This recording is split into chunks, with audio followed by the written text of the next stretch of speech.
प्रभु मैं आपसे और कोई चाह नहीं रखता, एक बात केवल प्रार्थना कर रहा हूं, स्वकर्म श्रुतो भी, हमारे कर्म के परिणाम में हमें जहां भी रखा जाए। बहुत सुंदर बात है सबके लिए, क्योंकि सब कोई अखंड ब्रजवास या वृंदावन वास नहीं कर सकते।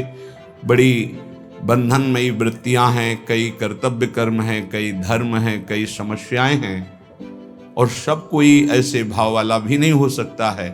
लेकिन सबको भगवत प्राप्ति करने का अधिकार है, सबको भगवत प्रेम प्राप्त करने का अधिकार है। तो कैसे प्राप्त हो? बहुत सुंदर इसमें ग्रहण करने योग्य बात सार्वभौम सबके लिए है। पहली बात तो यह समझना है, इस विश्व ब्रह्मांड में भगवान और भगवान के भजन के सिवा कोई तुम्हारे कर्म का नाश नहीं कर सकता। इसे दिमाग में लिख लो, चाहे डायरी में लिख लो, चाहे हृदय में बैठा लो। कोई भी त्रिभुवन में भगवान और भगवान के भजन के सिवा ऐसा नहीं जो तुम्हारे कर्मों को विध्वंस कर दे, कोई नहीं है।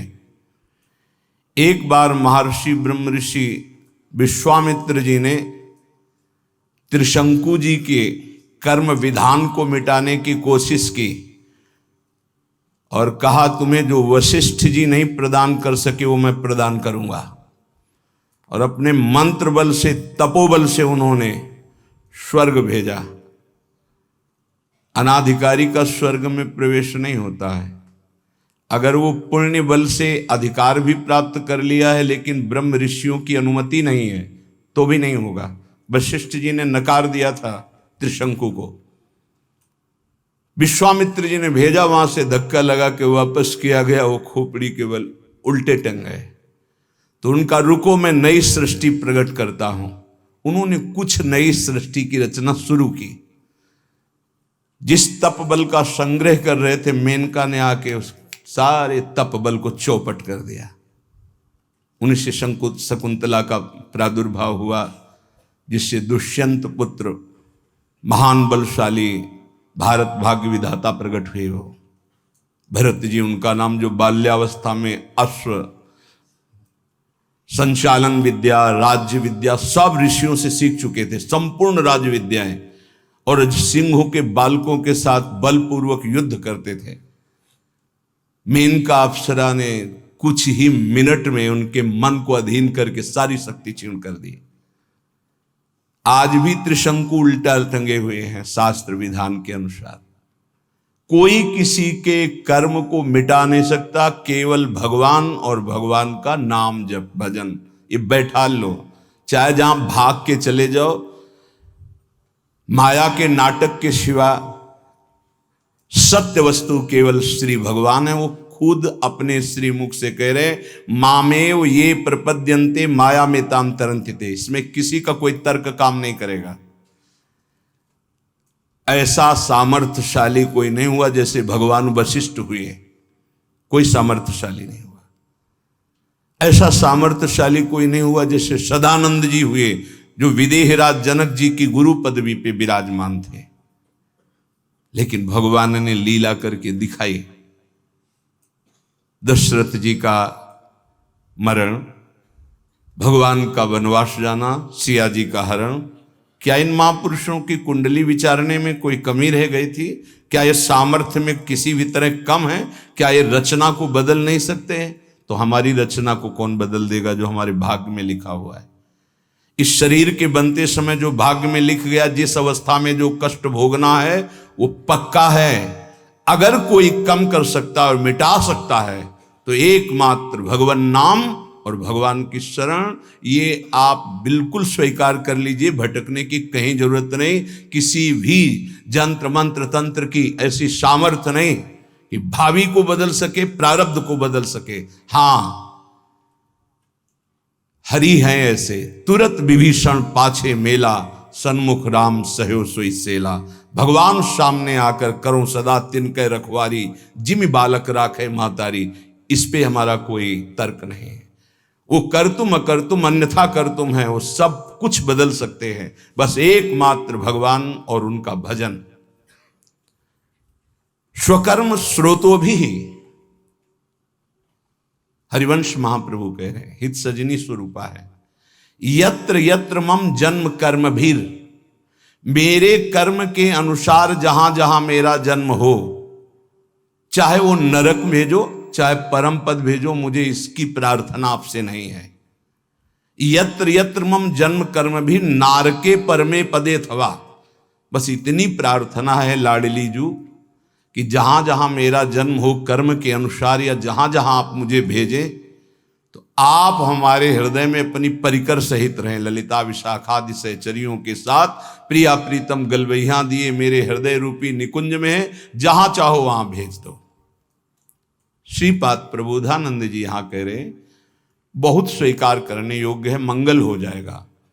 स्वकर्म स्रोतो भी, हम आपसे प्रार्थना नहीं करते कि हमारे कर्मों के परिणाम का नाश कर दो, मत करो। सतत मभिस तश्चालित ममुम, मेरा कर्म मुझे प्रेरित करके जहां रख रहा है, कर्म के अनुसार ही वास मिलता है, कर्म के अनुसार ही आहार विहार, कर्म के अनुसार ही उसको दुख सुख का भोग, बड़ा कर्मों का जाल है। जहां जहां मुझे कर्म के अनुसार जन्म मिले, जहां जहां कर्म के अनुसार रहना पड़े, प्रभु प्रभो जीवम यत्र क्वचिदपि नयात्यंत विवशम, ये जीव कर्म के फंदे में फंसकर विवश हो गया है, उसको भोगना पड़ेगा। अवश्य में भोक्तव्यम कृतम कर्म शुभाशुभम, भाग लो इस जाल से बच जाओगे। हरि शरणम, भगवान की शरण में हो जाओ तो बचा लेंगे। इस जन्म में जो दुख सुख आवे भोग लो, आगे बिल्कुल निर्विकार परम पदवी के अधिकारी बन जाओगे।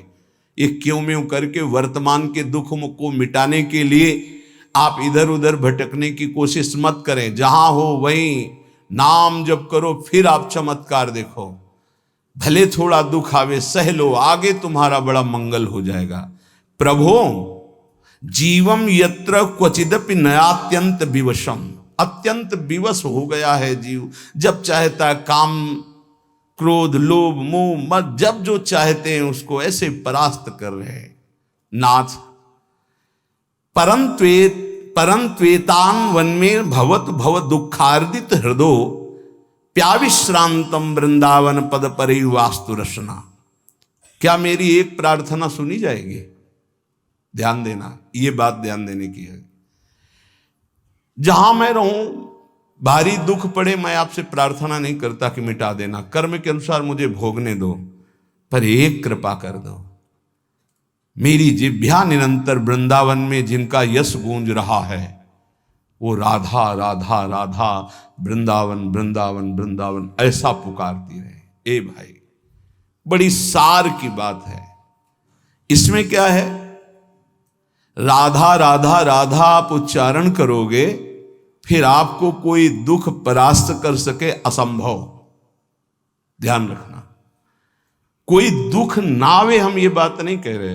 बिल्कुल नाटकबाजी की, मन की नाटकबाजी, संसार की नाटकबाजी, इसमें मत फंसिए। पक्का अवश्य में वो भोक्तव्यम कृतम कर्म शुभाशुभम, बड़े बड़े सिद्धों को भोगना पड़ा है। आप तो साधारण कर्म करने वाले, जिन्होंने असाधारण तप किया, असाधारण जो आप सोच नहीं सकते, उनको भी शारीरिक दंड भोगने पड़े, जो इसमें निश्चय कर दिए गए हैं। नाम यदि चल रहा है तो दुख का अनुभव नहीं होगा, ये बात ध्यान रखना। दुख की व्यथा नहीं होगी, असाध्य रोग, भारी कष्ट, भारी विपत्ति, लेकिन आपके आनंद में फर्क नहीं पड़ेगा यदि आपकी जिह्वा में राधा राधा। आगे परिणाम दुख की निशानी नहीं रहेगी, दुख का नाम नहीं रहेगा, ये बात विश्वास कर लीजिए। इसीलिए बहुत सुलझा हुआ ये सिद्धांत श्रीपाद कह रहे, प्रभु स्वकर्म स्रोतो भी सततमभि तश्चालित ममुम, प्रभो जीवम यत्र क्वचिदपि नयात्यंत विवशम परंत्वेतावन में भवतु भव दुखार्दित हृदय। मैं दुखित हृदय से कह रहा हूं, जहां मेरा जन्म होने दो, जो मुझे भोगना है निश्चित भोगने दो। भाई एक कृपा कर दो कि वृंदावन में डाल डाल पात पात में, वायु के प्रवाह में भी, पशु पक्षियों के मुख से भी, जहां राधा राधा राधा गूंज रहा है, ऐसे वृंदावन में थोड़ी प्रीति हो जाए और हमारी रसना रात दिन राधा राधा राधा ऐसा रटे, नाथ इतना तो मुझे दे दो। और इतना मिलने का फल क्या है? बोले कदावा कश्यापि स्फुट नव कदम्बस्य विटपे स्फुरद गोपी भर्तु किमपि कलये स्मरवदनम कदा श्री राधाया कुसुम चय लोलंच ललितम करम वीक्षे वृंदावन भुवि लतौघे क्वचिदपि। जहां भी हो आप वहीं से, आप भजन में नहीं हो तो इसलिए विश्वास नहीं होगा। श्रीपाद करें कहीं भी हो गए, वृंदावन तुम्हारे ऊपर कृपा करेगा। पर यह जरूर है, पहले महापुरुष बाद में प्रिया प्रीतम, ये पक्का, ये ध्रुव सिद्धांत है। जब कभी किसी को प्रिया प्रीतम का साक्षात्कार होना होगा तो पहले रसिक महापुरुष का दर्शन होगा, और जब रसिकों के दर्शन होने लगे तो जान लेना धाम और धामी दोनों का सानिध्य मिलने वाला है। वो उपासक देखता है अचानक एक कदम्ब का वृक्ष है, सुंदर चौकी है, पुष्प बिछे हुए हैं, और लालजू कदम्ब की डाल पकड़े हुए देख रहे हैं किधर? कदावा श्री राधाया कुसुम चय लोलंच ललितम। आह,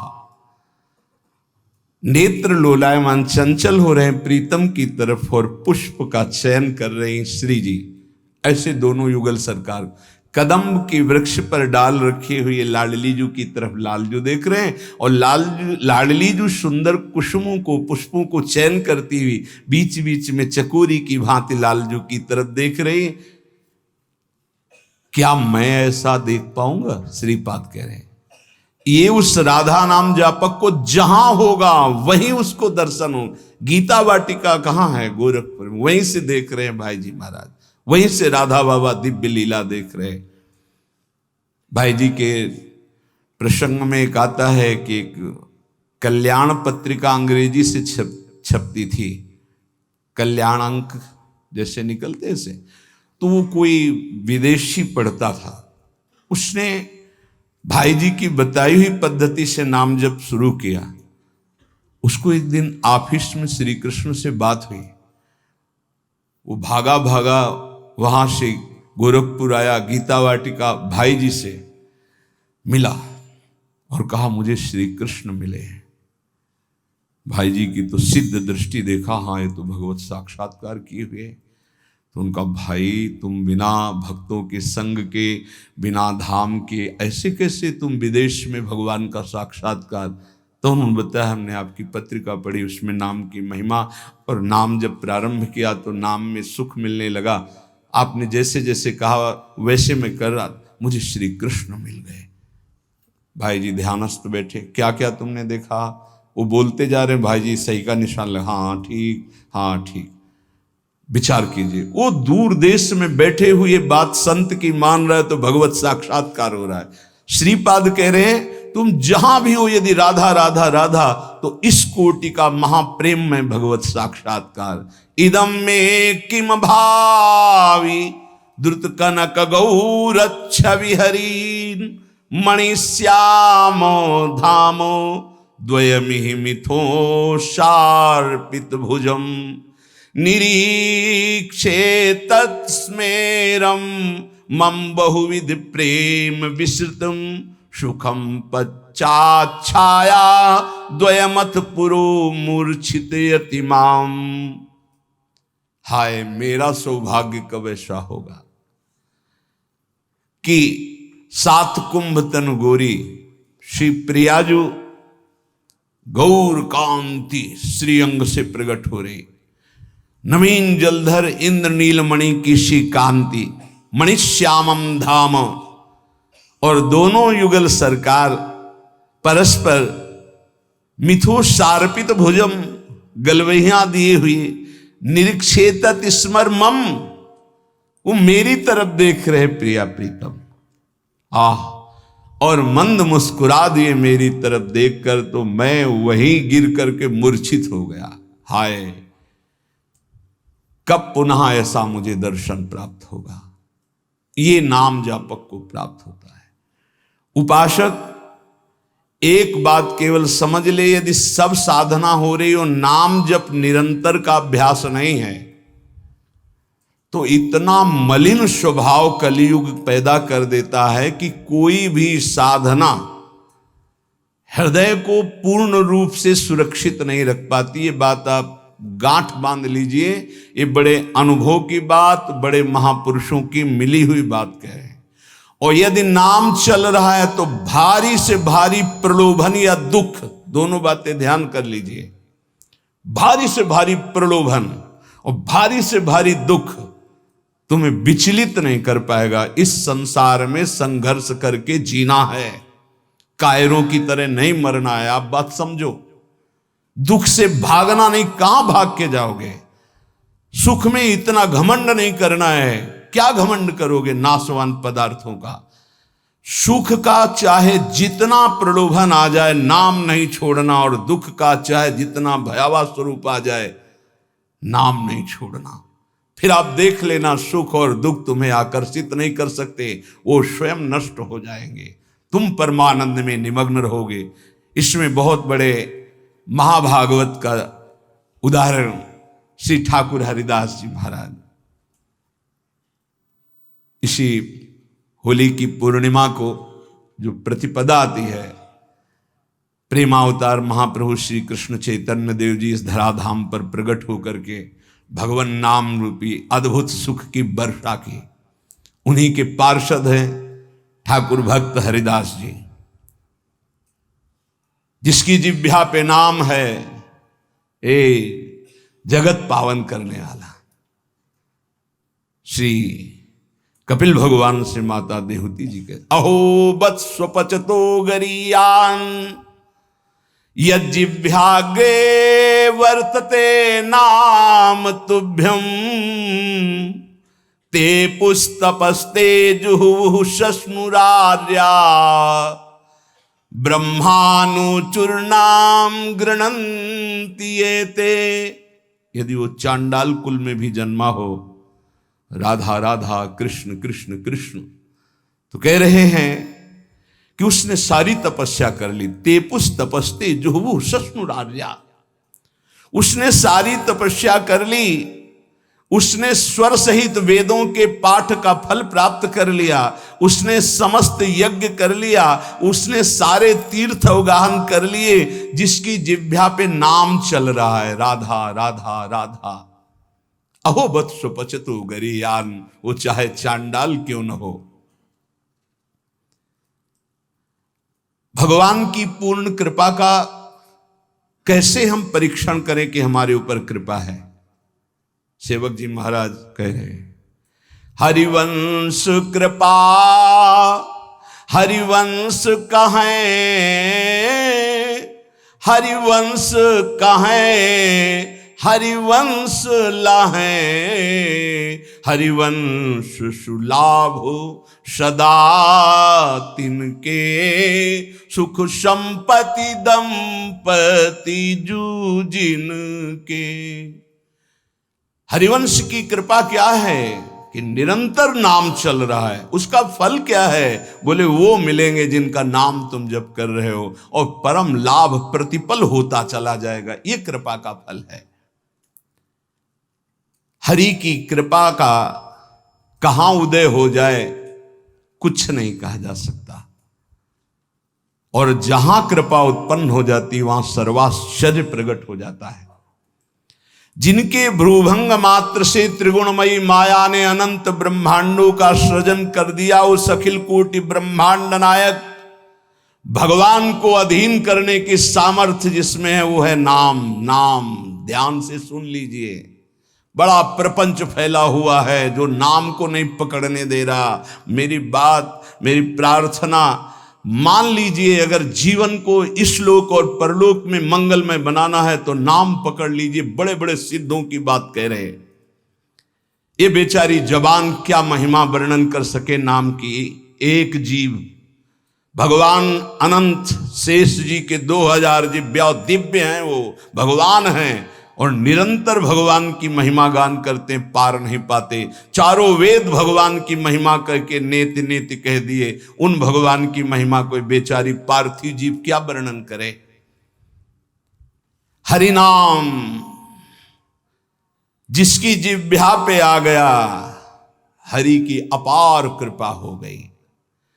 नाम जप से कोई ऐसा कार्य नहीं है जो सिद्ध ना किया जाए। बड़े भाग्यशाली हैं जिसकी जिह्वा पे सुमधुर भगवान के नाम जप करने का चस्का लग गया है। उसके लिए संसार में कोई वस्तु ऐसी नहीं, कोई पद ऐसा नहीं जो प्राप्त ना कर सके। एक तरफ एक नाम जप करे, ध्यान से सुनना, एक तरफ यज्ञ करे, बड़े बड़े योग करे, जप करे, तप करे, ध्यान करे, पूजा करे, निष्ठा करे, समाधि, और फिर फल निकाला जाए तो नाम जापक का फल निकलेगा भारी। क्यों? क्योंकि नाम जापक दैन्य होगा, उसको साधन का बल होगा। मैं योगी, मैं तपस्वी, मैं ज्ञानी, मैं याज्ञिक, मैं दानी, मैं विद्वान, और वो तृणादपि सुनीचेन नाम कर देता है दैन्य। अगर ये सब साधन हो रहे हैं और नाम में प्रीति नहीं हुई तो वो लोक लोकांतर जाएगा, तप लोक, जनलोक, महरलोक, ब्रह्मलोक, लेकिन भगवत प्राप्ति नहीं। अगर नाम जप कर रहा है तो सीधे उसको तत्वबोध होगा, सीधे भगवत प्रेम होगा, उसे किसी अन्य साधन की आवश्यकता नहीं। कल एक निर्गुण निराकार के उपासक बहुत सुलझे हुए संत आए हुए थे। उनका जो भाव था वो तो उन्हीं का भाव था, पर उन्होंने सार बात कही कि जब आपके मुख से नाम महिमा सुनते हैं तो मेरी भी उपासना में नाम का ही महत्व है। तो हमारी बात पुष्ट हुई कि निर्गुण निराकार की प्राप्ति और सगुण साकार की प्राप्ति, दोनों की प्राप्ति, या निर्गुण सगुण ब्रह्म ते न्यारो, प्रेम की प्राप्ति सब नाम में है। जो चाहो प्राप्त कर लो। जितनी भी साधनाएं, सबका अंतिम फल है भगवान की प्राप्ति हो जाना। और भगवान की प्राप्ति होती निरंतर चिंतन से। निरंतर चिंतन में सहज वृत्ति नाम पैदा कर देता है। इसलिए भगवान नाम के समान त्रिभुवन में जितने भी शास्त्र और सिद्धांत हैं, कोई समानता नहीं कर सकता। नाम, जिन जिन बड़े महापुरुषों के वचन पढ़ो, सब में नाम। नाम में देश, काल, पात्र, जाति, वर्ण, समय, असमय, पवित्रता, अपवित्रता, इन किसी बातों का कोई नियम नहीं। जो जैसे जहां हो सब बोल सकते हो नाम। जैसी हालत में हो, जहां हो, जैसे हो, जिस वर्ण के हो, जिस स्थिति में हो, हर समय हर काल में भगवान नाम जप कर सकते हो, ऐसा शास्त्र का आदेश है। उसके लिए कोई निषेध नहीं कि यहां नाम जप नहीं कर सकते, तुम शौच अवस्था में नाम जप नहीं कर सकते, तुम ऐसे। नाम जप से बड़ा पाप और पापी तत्काल पवित्र हो जाते। बड़ा नाम का महत्व है। अत्यंत नीच से नीच पुरुष यदि नाम जपना शुरू कर दे तो सर्व पूज्य हो जाएगा। विश्वास कीजिए, सर्वश्रेष्ठ जगत पावन हो जाएगा। देवर्षि नारद जी कहते हैं सातरति सातरति सा लोकांतार्यति। वो स्वयं तर जाता है, स्वयं तर जाता है, लोगों को तार देता है। बुरे से बुरा, गंदा से गंदा आचरण करने वाला परम पवित्र महान भागवत बन जाता है नाम जापक। कल एक उपासक कह रहे थे, पहले तो उन्होंने छल भरे शब्द बोले, फिर स्पष्ट बोलने लगे कि वो जिसकी बात कर रहा हूं मैं ही हूं। कोई ऐसा पाप नहीं, कोई ऐसा गंदा आचरण नहीं जो ना किया हो, लेकिन सत्संग सुना और नाम की महिमा, नाम जप कर रहा हूं। आप बिल्कुल जैसा आप सत्संग में बोलते अक्षरशः धारण करने की कोशिश करता हूं। क्या मेरा उद्धार हो जाएगा? पक्का पक्का हो जाएगा। कह रहे हैं बुरे से बुरा, नीच से नीच भी महान भगवत भक्त बन जाता है। नाम जपत कुष्ठी भलो, चुई चुई गिरे जो चाम। कबीरदास जी, कंचन देह किस काम की, जिह मुख निकसत नहीं राम। जिसकी जिह्वा से नाम नहीं निकल रहा, चाहे वो जितना बड़ी पदवी में हो, चाहे जितना सुंदर शरीर हो, किस काम का। शरीर रोग ग्रसित है, वो राम कृष्ण हरि जप रहा है, वो जगत मंगल करने वाला है।